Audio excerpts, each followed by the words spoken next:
தமிழ் வழியாக ஆங்கில இலக்கணம். ஹாய் குட்டீஸ், என்ன ரொம்ப நேரமாக நின்றுக்கிட்டு இருக்கீங்க? ஏதோ சொல்ல வந்தீங்க, ஆனால் எதுவும் சொல்லாமல் அப்படியே நின்றுக்கிட்டு இருக்கீங்க. என்ன வேணும்? அம்மா, அது வந்து நீ சொல்லு.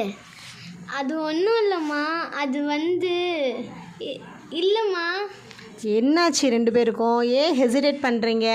எதையும் பேசும்போது ஹெசிடேட் பண்ணக்கூடாது. போல்டாக என்ன பேச வந்தோமோ அதை தைரியமாக பேசணும், ஓகேவா? ஆமாம், ஹெசிடேட்னா என்னது? ஹெசிடேட்னா தயக்கம் இல்லாமல், ஹெசிடேட்டுங்கிறது தயக்கம். நம்ம பேச வேண்டியதை தயக்கம் இல்லாமல் போல்டாக பேசணும், ஓகேவா? நம்ம என்ன பேசுகிறோமோ அதை தெளிவாக பேசணும். இப்போ சொல்லு, என்ன வேணும்?